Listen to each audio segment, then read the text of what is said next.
ಇವರೆಲ್ಲ ನಮ್ಮ ದೇಶದ ಟಾಪ್ ಬಿಸ್ನೆಸ್‌ಮನ್ಸ್‌ಗಳು. ಇವ್ರ ನೆಟ್‌ವರ್ತ್ ಯಾಕೆ ಡೇ ಬೈ ಡೇ ಇನ್ಕ್ರೀಸ್ ಆಗ್ತಿದೆ. ಇವ್ರಿಗೆಲ್ಲ ಚೆನ್ನಾಗಿ ಗೊತ್ತು ಈ ಇಂಡಿಯಾದಲ್ಲಿ ಸ್ಟಾಕ್ ಮಾರ್ಕೆಟ್ನಲ್ಲಿ ಬರುವಂಥ ಹಣ, ಲಾಭ ಇನ್ಯಾವುದೇ ಬಿಸ್ನೆಸ್ಸಲ್ಲಿ ಬರೋಕ್ಕೆ ಸಾಧ್ಯನೇ ಇಲ್ಲ ಅಂತ ಇವ್ರಿಗೆಲ್ಲ ಚೆನ್ನಾಗಿ ಗೊತ್ತು. ಸ್ಟಾಕ್ ಮಾರ್ಕೆಟ್ ಅಂದರೆ ಒಂದು ಗ್ಯಾಮ್ಲಿಂಗಾ? ಸ್ಟಾಕ್ ಮಾರ್ಕೆಟ್ನಲ್ಲಿ ದುಡ್ಡು ಹಾಕಿದರೆ ಲಾಸ್ ಆಗುತ್ತಾ? ಸ್ಟೂಡೆಂಟ್ಸ್ಗೆ ಇದ್ರ ಬಗ್ಗೆ ಯಾಕೆ ಅವೇರ್ನೆಸ್ ಇಲ್ಲ? ನೀವೇನಾದರೂ ಯಾವುದೇ ಕಂಪ್ನೀಲಿ ವರ್ಕ್ ಮಾಡಿ 5 ವರ್ಷ ಎಕ್ಸ್ಪೀರಿಯನ್ಸ್ ಇರ್ಬೋದು, but 1 year experience from the stock market ಇರಲೇಬೇಕು.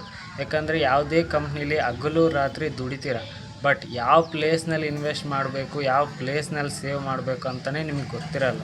ಅದಕ್ಕೋಸ್ಕರ ಸ್ಟಾಕ್ ಮಾರ್ಕೆಟ್ ತುಂಬಾ ಇಂಪಾರ್ಟೆಂಟು. ಸ್ಟಾಕ್ ಮಾರ್ಕೆಟಿಂದ ಏನು ಯೂಸ್ ಅಂತ ಕೇಳ್ತೀರಾ?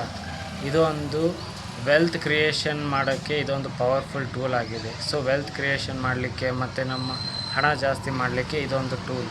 ಇದೊಂದು ಸೆಕೆಂಡ್ ಬಂದುಬಿಟ್ಟು ಓಪನ್ ಪ್ಲ್ಯಾಟ್ಫಾರ್ಮ್ ಬಿಸ್ನೆಸ್ ಆಗಿರುತ್ತೆ. ಸೊ ಯಾರ ಜೊತೆಗಾದರೂ ಬಿಸ್ನೆಸ್ ಮಾಡ್ಬೋದು, ಧೈರ್ಯವಾಗಿ ಬಿಸ್ನೆಸ್ ಮಾಡ್ಬೋದು. ಇದು ಯಾವುದೇ ರೀತಿ ಸ್ಕ್ಯಾಮ್ ಆಗಿರಲ್ಲ. ಥರ್ಡ್ ಒಂದು ಬಂದುಬಿಟ್ಟು very important from the stock market. ಇದ್ರ ಬಗ್ಗೆ ತಿಳ್ಕೊಳ್ಳೇಬೇಕು.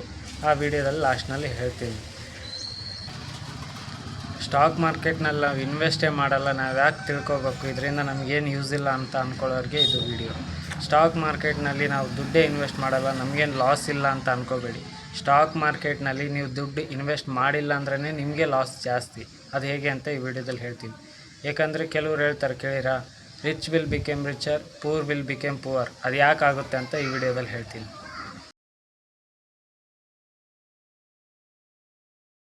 ಎಕ್ಸಾಂಪಲ್ ಹೇಳ್ತೀನಿ ಸ್ಟಾಕ್ ಮಾರ್ಕೆಟ್ ಅಂದರೆ ಏನಂತ.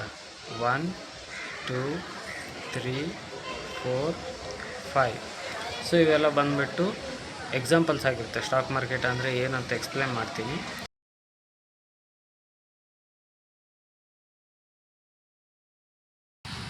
ಸ್ಟಾಕ್ ಮಾರ್ಕೆಟ್ ಅಂತಂದರೆ ಏನು, ಎಕ್ಸಾಂಪಲ್ ಹೇಳ್ತೀನಿ. ಎಕ್ಸಾಂಪಲ್ 1, ಸ್ಟಾಕ್ ಮಾರ್ಕೆಟ್ ಅಂದರೆ ಇದು ಕಾರ್ ಬಗ್ಗೆ ಹೇಳ್ತೀನಿ. ಸೊ ಕಾರ್ ಟೊಯೋಟಾ ಆಗಿರ್ಬೋದು, BMW ಆಗಿರ್ಬೋದು, ಮತ್ತು JSW ಸ್ಟೀಲ್ ಬರೋಂಥ ಪ್ರಾಡಕ್ಟ್ಸ್ ಆಗಿರ್ಬೋದು, ಇವೆಲ್ಲ ಒಂದು ಕಂಪ್ನಿ ಅಂತ ಅಂದ್ಕೊಳ್ಳಿ. ಸೊ ಈ ಕಂಪ್ನಿ ಒಂದು ಕಾರ್ ಸೇಲ್ ಮಾಡಬೇಕಂತಂದರೆ ಮಿನಿಮಮ್ 12 ಲ್ಯಾಕ್ ಬೇಕಾಗುತ್ತೆ. ಸೊ ಅವ್ರು ನಮಗೇನು ಮಾಡ್ತಾರೆ, 12 ಲ್ಯಾಕ್ಸ್ ಅವ್ರು ಇನ್ವೆಸ್ಟ್ ಮಾಡಿಕೊಂಡು ನಮಗೆ 15 ಲ್ಯಾಕ್ಸ್ಗೆ ಸೋಲ್ಡ್ ಮಾಡ್ತಾರೆ. ಅಂದರೆ ನಾವು ಬೈಯರ್ಸ್ ಆದ್ವಿ. ಸೊ 15 ಲ್ಯಾಕ್ಸ್ ಇಟ್ಟು ನಾನೊಂದು ಕಾರ್ ಕೊಂಡ್ಕೊತೀನಿ. ಇದರಿಂದ ಏನಾಗುತ್ತೆ, ಬಿಸ್ನೆಸ್ ಎಕ್ಸ್ಚೇಂಜ್ ಆಗುತ್ತೆ. ಸೊ ನಮ್ಮ ಹಣ ಅವ್ರಿಗೆ ಹೋಗುತ್ತೆ, ಅವರ ಇರೋವಂಥ ಪ್ರಾಡಕ್ಟು ನಮಗೆ ಸೇಲ್ ಮಾಡ್ತಾರೆ. ಸೊ ಇಲ್ಲಿಂದ ಬಿಸ್ನೆಸ್ ಸ್ಟಾರ್ಟ್ ಆಗುತ್ತೆ. ಹಾಗೆ ಸೇಮ್ ಅದೇ ಕಂಪ್ನೀಲಿ ನಮಗೂ ಒಂದು ಪಾಲು ಬೇಕು, ನಾವು ಬಿಸ್ನೆಸ್ ಮಾಡಬೇಕು ನಿಮ್ಮ ಥರ. ಸೊ ನಾವು ಬೆಳಿಬೇಕಂತ ಅಂದ್ಕೊಂಡ್ರೆ ಅವ್ರ ಹತ್ರ ಹೋಗಿ ನಮ್ಮ ಹತ್ರ 1000 ರೂಪಾಯಿ ಇದೆ, 1 ಲಕ್ಷ ಇದೆ, ನಾವು ಬಿಸ್ನೆಸ್ಸಲ್ಲಿ ಇನ್ವಾಲ್ವ್ ಆಗ್ಬೋದಾ ಅಂತ ಕೇಳಿದ್ರೆ ಅವ್ರು ಏನು ಹೇಳ್ತಾರೆ, ಇಲ್ಲಿ ಯಾವುದೇ ರೀತಿ ಅನುಕೂಲ ಮಾಡಿಕೊಡಲ್ಲ. ಅದಕ್ಕೋಸ್ಕರ ಸ್ಟಾಕ್ ಮಾರ್ಕೆಟ್ ಇದೆ. ಸ್ಟಾಕ್ ಮಾರ್ಕೆಟ್ ಏನಂದರೆ ಅವ್ರದ್ದು ಒಂದು ಕಂಪ್ನಿ ಇರುತ್ತೆ. ಸೊ ಅವ್ರ ಕಂಪ್ನೀಲಿ ನಾವೇನಾದರೂ ಇನ್ವೆಸ್ಟ್ ಮಾಡಿದರೆ ನಮ್ಮ ಕೈಲಿ ಎಷ್ಟಾಗುತ್ತೋ ಅಷ್ಟು 1000, 5 ಲ್ಯಾಕ್ ಅಥವಾ 1 ಲ್ಯಾಕ್ ನಾವು ಎಷ್ಟಾಗುತ್ತೋ ಅಷ್ಟು ಇನ್ವೆಸ್ಟ್ ಮಾಡಿದರೆ ಆ ಕಂಪ್ನಿ ಒಂದು ದಿವಸಕ್ಕೆ ಏನಾದರೂ ಒಂದು ಸೇಲ್ ಆಗೋದು ಏನಾದರೂ 10 ಸೇಲ್ ಆದರೆ ಸೊ ಅವ್ರಿಗೆ ಹ್ಯೂಜ್ ರಿಟರ್ನ್ಸ್ ಬರುತ್ತೆ. ಸೊ ಆ ಕಂಪ್ನಿಗೆ ಪ್ರಾಫಿಟ್ ಆಗಿರುತ್ತೆ. ಸೊ ಆ ಕಂಪ್ನಿ ಪ್ರಾಫಿಟ್ ಏನಿರುತ್ತಲ್ಲ, ಆ ಕಂಪ್ನಿ ಪ್ರಾಫಿಟ್ ನಮಗೂ ಸಿಗುತ್ತೆ. ಸೊ ಆ ಶೇರ್ಸ್ ನಾವು ತಗೊಂಡಾಗ ನಮಗೂ ಪ್ರಾಫಿಟ್ ಸಿಗುತ್ತೆ. ಇಷ್ಟೇ. ಯಾಕಂದರೆ ಪೂರ್ ಪೀಪಲ್ಸ್ ಏನು ಮಾಡ್ತಾರೆ, ಅದೇ 1000 ರುಪೀಸ್ನ ಯಾಕೆ ಇನ್ವೆಸ್ಟ್ ಮಾಡಬೇಕು, ಸುಮ್ಮನೆ ಮನೆಯಲ್ಲಿದ್ದರೆ ಸಾಕಲ್ವ ಅಂತ ಅಂದ್ಕೊತಾರೆ. ಅದೇ ರಿಚ್ ಪೀಪಲ್ಸ್ ಇನ್ವೆಸ್ಟ್ ಮಾಡ್ತಾರೆ. ಯಾವುದೇ ಕಂಪ್ನೀಲಿ ಅದನ್ನ ಅಮೌಂಟ್ ಸೇವ್ ಮಾಡಲ್ಲ, ಇನ್ವೆಸ್ಟ್ ಮಾಡ್ತಾರೆ. ಸೊ ಆ ಸೇವ್ ಮಾಡಿರೋ ಅಮೌಂಟ್ ಏನಾಗುತ್ತೆ, ನಿಮ್ಮದು ಅಲ್ಲೇ ಇರ್ತದೆ. So poor people become poor, rich people become richer. ಇದೊಂದು ಎಕ್ಸಾಂಪಲ್ ಆಗಿರುತ್ತೆ.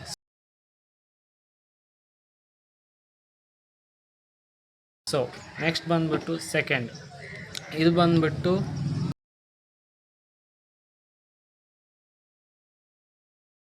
ಹೋಟೆಲ್ಸ್ ಆಗಿರುತ್ತೆ. ಸೊ ಹೋಟೆಲ್ಸ್ಗೆ ಬೇಕಾಗಿರುವಂಥ ಪಿಜ್ಜಾ, ಬರ್ಗರ್ ಮತ್ತು ವೆಜಿಟೇಬಲ್ಸ್ ಇವೆಲ್ಲ ಎಲ್ಲಿಂದ ಬರ್ತವೆ, ಸೊ ಅಗ್ರಿಕಲ್ಚರಿಂದ ತಾನೇ ಬರೋದು. ಸೊ ಅಗ್ರಿಕಲ್ಚರ್ಸ್ ಏನು ಮಾಡ್ತಾರೆ, ಇವರೆಲ್ಲ ಸ್ಮಾಲ್ ಸ್ಕೇಲ್ ಇಂಡಸ್ಟ್ರಿ ಅಂತ ಅಂತಾರೆ. ಸೊ ಇವ್ರಿಗೆ ಆದಂಥ ಒಂದು ಲೋನ್ ಬೇಕು ಬೆಳೆ ಬೆಳೀಲಿಕ್ಕೆ. ಸೊ 1 ವರ್ಷಕ್ಕೆ ಅಮೌಂಟ್ ಅವ್ರ ಹತ್ರ ಇರಲ್ಲ. ಸೊ ಅವ್ರಿಗೆ ಲೋನ್ ಬೇಕಾಗುತ್ತೆ. ಸೊ ಆ ಲೋನ್ ಎಲ್ಲಿಂದ ಬರುತ್ತೆ ಅಂತಂದರೆ ಬ್ಯಾಂಕಿಂದನೇ ಬರುತ್ತೆ. ಸೊ ಬ್ಯಾಂಕ್ನವ್ರಿಗೆ ಅಮೌಂಟ್ ಎಲ್ಲಿಂದ ಬರುತ್ತೆ, ನಾವು ಏನು ಮಾಡಿರ್ತೀವಿ ಅಲ್ಲಿ ಸೇವ್ ಮಾಡಿರ್ತೀವಿ. ಸೊ ಆ ಅಮೌಂಟಿಂದ ಅವರಿಗೆ ಲೋನ್ ಎಕ್ಸ್ಚೇಂಜ್ ಆಗುತ್ತೆ. ಸೊ ಅವ್ರು ಅದನ್ನ ಬೆಳೆದು ಮಾರ್ಕೆಟಿಂಗ್ ಮಾಡಿದಾಗ್ಲಿಂದನೇ ಅವ್ರ ಸ್ಟಾಕ್ ಮಾರ್ಕೆಟು ಇನ್ಕ್ರೀಸ್ ಆಗುತ್ತೆ. So our industries will grow. ಇದು ಸೆಕೆಂಡ್ ಎಕ್ಸಾಂಪಲ್ ಆಗಿರುತ್ತೆ. ಥರ್ಡ್ ಎಕ್ಸಾಂಪಲ್ ಬಂದುಬಿಟ್ಟು ಫರ್ನಿಚರ್ಸ್.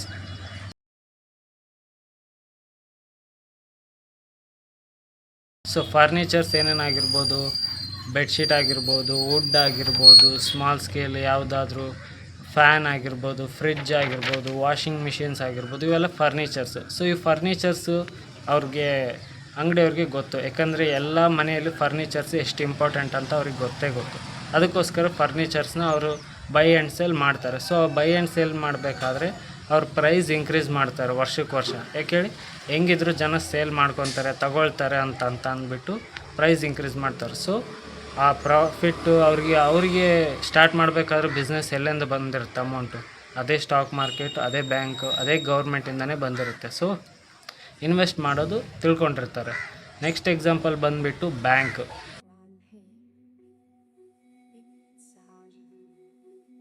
ನೀವೇನಾದರೂ HDFC ಬ್ಯಾಂಕ್ ಆಗಿರ್ಬೋದು, SBI ಬ್ಯಾಂಕ್ ಆಗಿರ್ಬೋದು, ಯಾವುದೇ ಕಂಪ್ನಿಲಿ ನೀವು ಸೇವ್ ಮಾಡಿರ್ಬೋದು ಅಮೌಂಟು.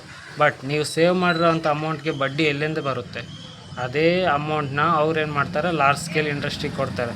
ಸೊ ಕಾರ್ ಕಂಪ್ನಿ ಆಗಿರ್ಬೋದು, JSW ಸ್ಟೀಲ್ ಆಗಿರ್ಬೋದು, ಮತ್ತು HDFC ಬ್ಯಾಂಕ್ ಮತ್ತು ಬೇರೆಯವ್ರಿಗೆ ಕೊಡೋದಾಗಿರ್ಬೋದು. ಆ ಅಮೌಂಟ್ ಏನಾಗುತ್ತೆ, ದೊಡ್ಡ ಕಂಪ್ನಿಗೆ ಹೋಗುತ್ತೆ. ಸೊ ದೊಡ್ಡ ಕಂಪ್ನಿಯವ್ರು ಏನು ಮಾಡ್ತಾರೆ, ಒಂದು ಕಾರ್ ಪ್ರೈಸ್ನ ಜಾಸ್ತಿ ಮಾಡಿದ್ರೆ 10 ಕಾರ್ಗೆ ಏನಾಗುತ್ತೋ ಪ್ರಾಫಿಟ್ಟು, ಆ ಪ್ರಾಫಿಟ್ನಲ್ಲಿ ಹ್ಯೂಜಾಗಿ ಅವ್ರು ಕನ್ವರ್ಟ್ ಮಾಡ್ಕೊತಾರೆ. ಸೊ ಅವ್ರ ಪ್ರಾಫಿಟ್ ಜಾಸ್ತಿ ಬರುತ್ತೆ. ಸೊ ಆ ಪ್ರಾಫಿಟಿಂದ ಬರೋವಂಥ ಸ್ವಲ್ಪ ಅಮೌಂಟು ಮೈಕ್ರೋ ರಿಟರ್ನ್ಸ್, ಮೈಕ್ರೋ ಇಂಟ್ರೆಸ್ಟ್ನ ಪೂರ್ ಪೀಪಲ್ಸ್ಗೆ ಕೊಡ್ತಾರೆ. ಅದೇ ಯಾರಂತಂದರೆ ನಾವು ಬ್ಯಾಂಕ್ನಲ್ಲಿ ಇನ್ವೆಸ್ಟ್ ಮಾಡಿದಿರೋರು. ಸೊ ನೀವೇನಾದರೂ ರಿಚ್ ಆಗಬೇಕಂತ ಅಂದ್ಕೊಂಡ್ರೆ, so every youth should know about the stock market and every youth should explore your knowledge in industry sectors. So you should understand the algorithm of how stock market works and how it going to be industrial sectors. So next ಬಂದುಬಿಟ್ಟು example 5. So ಇದೊಂದು Jio company.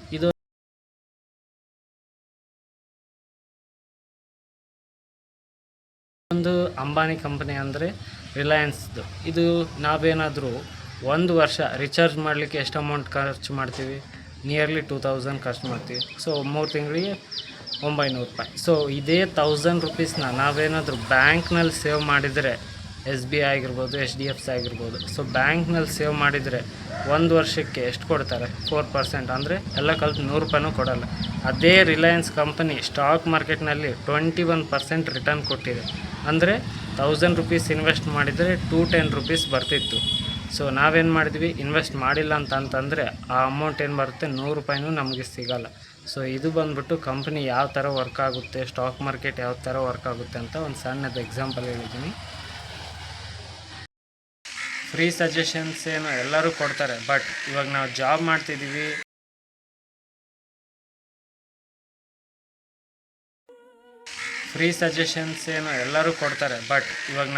ಮಾಡ್ತಿದ್ದೀವಿ, ಸಡನ್ನಾಗಿ ಕೋಟಿಗಟ್ಟಲೆ amount ಬೇಕು, startup ಮಾಡಲಿಕ್ಕೆ amount ಬೇಕು, ಇಲ್ಲಿ ಯಾರು ಕೊಡ್ತಾರೆ ಅಂತ ಅಂದ್ಕೊಂಡು ಕ್ವಿಟ್ ಆಗೋಕ್ಕೆ ಹೋಗಬೇಡಿ. ಸೊ ಜಾಬ್ ಮಾಡ್ತಿರೋರು ನೀವು ಯಾವುದೇ ಕಾರಣಕ್ಕೂ ಕ್ವಿಟ್ ಮಾಡೋ ಅವಸರ ಇಲ್ಲ. ಸೊ ನಿಮಗೇನಾದರೂ ಇಂಟ್ರೆಸ್ಟ್ ಇದ್ದರೆ ಯಾವುದೇ ಕಂಪ್ನೀಲಿ, ನೀವು ಮಾಡ್ತಿರೋ ಕಂಪ್ನೀಲಿ ಯಾವುದೇ ರೀತಿ ಅವ್ರಿಗೆ ಎಷ್ಟು ಪ್ರಾಫಿಟ್ ಬರುತ್ತೆ ವರ್ಷಕ್ಕೆ ಅಂತ ನಿಮ್ಗೆ ಚೆನ್ನಾಗಿ ಗೊತ್ತಿರುತ್ತೆ. ಸೊ ನಿಮ್ಮ ಕಂಪ್ನಿ ಮೇಲೆ ನೀವು ಇನ್ವೆಸ್ಟ್ ಮಾಡೋಕ್ಕೆ ಸ್ಟಾರ್ಟ್ ಮಾಡಿ. ಅಥವಾ ಬೇರೆ ಕಂಪ್ನಿ ಎಷ್ಟು ಡಿಮ್ಯಾಂಡ್ನಲ್ಲಿದೆ, ಅವರು ಎಷ್ಟು ರಿಚ್ ಆಗ್ತಿದ್ದಾರೆ, ಎಷ್ಟು ಗ್ರೋ ಆಗ್ತಿದೆ, ಸೊ ಅವ್ರ ಕಂಪ್ನಿ ಮೇಲೆ ಇನ್ವೆಸ್ಟ್ ಮಾಡೋಕ್ಕೆ ಸ್ಟಾರ್ಟ್ ಮಾಡಿ. ಸೊ ಅವ್ರ ಕಂಪ್ನಿಗೆ ಏನು ಪ್ರಾಫಿಟ್ ಬರುತ್ತಲ್ಲ, ಸೊ ಅದರಲ್ಲಿ ಪ್ರಾಫಿಟ್ ನಿಮಗೂ ಇರುತ್ತೆ. ಸೊ ತಿಳ್ಕೊಳ್ಳೋದು ಕೂಡ ಅಷ್ಟೇ ಇಂಪಾರ್ಟೆಂಟ್. ಸಡನ್ನಾಗಿ ಇನ್ವೆಸ್ಟ್ ಮಾಡಿದೆ, ಬೇರೆಯವ್ರ ಮಾತು ಕೇಳಿ ಇನ್ವೆಸ್ಟ್ ಮಾಡಿದೆ ಅಂದ್ರೆ ಅಲ್ಲ. ಸೊ ನೀವು ಸ್ವಂತವಾಗಿ ತಿಳ್ಕೊಬೇಕು, ಸ್ವಂತವಾಗಿ ಎಕ್ಸ್ಪ್ಲೋರ್ ಮಾಡಬೇಕು ಅದರಲ್ಲಿ ನಾಲೆಡ್ಜು. ಆವಾಗ ಇನ್ವೆಸ್ಟ್ ಮಾಡೋಕ್ಕೆ ಸ್ಟಾರ್ಟ್ ಮಾಡಿ. ಆವಾಗ ಕಂಪ್ನೀಲಿ ಏನು ಪ್ರಾಫಿಟ್ ಸಿಗುತ್ತೋ ಆವಾಗ ನಿಮಗೂ ಸಿಗುತ್ತೆ, ಯಾವುದೇ ರೀತಿ ಲಾಸ್ ಆಗೋಲ್ಲ. 3 benefits from the stock market. First one, ನಿಮ್ಮದು ವೆಲ್ತ್ ಕ್ರಿಯೇಷನ್ ಮಾಡಲಿಕ್ಕೆ, ಪವರ್ಫುಲ್ ಟೂಲ್ ಮಾಡಲಿಕ್ಕೆ ಇದೊಂದು ಬೆಸ್ಟ್ ಆ್ಯಪ್ ಅಂತ ಹೇಳಿದ್ದೆ. ಸೊ ನೀವು ಎಷ್ಟಾಗುತ್ತೋ ಅಷ್ಟು 20%, 30% ಇನ್ವೆಸ್ಟ್ ಮಾಡೋಕ್ಕೆ ಸ್ಟಾರ್ಟ್ ಮಾಡಿ. ಸೊ ಅದರಿಂದ ನಿಮ್ಮ ಅಮೌಂಟು ಗ್ರೋ ಆಗುತ್ತೆ, ನಿಮ್ಮ ಫ್ಯಾಮಿಲಿಗೆ ಸಪೋರ್ಟ್ ಆಗುತ್ತೆ, ನಿಮ್ಮ ಮೆಚುರಿಟಿ ಲೆವೆಲ್ಲು ಇನ್ಕ್ರೀಸ್ ಆಗುತ್ತೆ. ಸೊ ಸ್ಟಾಕ್ ಮಾರ್ಕೆಟ್ನಲ್ಲಿ ಇನ್ವೆಸ್ಟ್ ಮಾಡೋಕ್ಕೆ ಸ್ಟಾರ್ಟ್ ಮಾಡಿ. ಸೆಕೆಂಡ್ ಒಂದು ಬಂದುಬಿಟ್ಟು ಎಜುಕೇಷನ್. ಇದರಲ್ಲಿ ಯಾವುದೇ ರೀತಿ ಎಜುಕೇಷನ್ ಬೇಕಿಲ್ಲ. ಸೊ ಸ್ಟಾಕ್ ಮಾರ್ಕೆಟ್ ಬಗ್ಗೆ ಅನಲೈಸ್ ಮಾಡ್ಕೊಳ್ಳಿ. ನೀವು when you are perfect in analysing the company, you will know about the profit of the company. So ಇದರಿಂದ ನಿಮಗೆ ಪ್ರಾಫಿಟ್ ಆಗೋ ಚಾನ್ಸಸ್ ಇರುತ್ತೆ. ಥರ್ಡ್ ಒನ್ ಬಂದುಬಿಟ್ಟು withdrawal at any time. So ಯಾವುದೇ ಏಂಜಲ್ ಒನ್ ಆಗಿರ್ಬೋದು, ಗ್ರೋ ಆಗಿರ್ಬೋದು, ಇವೆಲ್ಲ ಸ್ಟಾಕ್ ಮಾರ್ಕೆಟ್ ಕಂಪನಿ. ಇದರಲ್ಲಿ ನೀವು ಯಾವಾಗಾದರೂ ಇನ್ವೆಸ್ಟ್ ಮಾಡ್ಬೋದು, ಯಾವಾಗ ಬೇಕಾದರೂ ವಿಡ್ರಾ ಮಾಡ್ಬೋದು. ಇದರಲ್ಲಿ ಯಾವುದೇ ರೀತಿ ತೊಂದರೆ ಇಲ್ಲ. ಯಾಕಂದರೆ ಇವು ನಡೆಸೋದು ಬಂದುಬಿಟ್ಟು ಗೌರ್ಮೆಂಟ್, ಸೆಬಿ ಅಂತಂತಾರೆ. ಸೊ ಸೆಬಿ ಅಂತಂದರೆ ಗೌರ್ಮೆಂಟ್ ರಿಜಿಸ್ಟರ್ಡ್ ಇರುತ್ತೆ. ಸೊ ನೀವು ಏನು ಅಮೌಂಟ್ ಕಟ್ತಿರಲ್ಲ, ಇನ್ವೆಸ್ಟ್ ಮಾಡ್ತಿರಲ್ಲ, ಅದರ ಪ್ರತಿಯೊಂದು ಟ್ರಾನ್ಸಾಕ್ಷನ್ ಅಮೌಂಟು ಲಿಸ್ಟ್ನಲ್ಲಿರುತ್ತೆ. ಸೊ ಇದು 100% ಸೇಫ್ ಆಗಿರುತ್ತೆ. ಹೋಪ್ ಎಷ್ಟಾಗುತ್ತೆ ಅಷ್ಟು ಸ್ಟಾಕ್ ಮಾರ್ಕೆಟ್ ಬಗ್ಗೆ ಹೇಳಿದ್ದೀನಿ. ಸೊ ಇದ್ರ ಬಗ್ಗೆ ನೀವು ತಿಳ್ಕೊಂಡ್ರೆ ಎಸ್ ಅಂತ ಕಮೆಂಟ್ ಮಾಡಿ, ಇಲ್ಲಾಂದರೆ ನೋ ಅಂತ ಕಮೆಂಟ್ ಮಾಡಿ. Support me, like and subscribe. Thank you.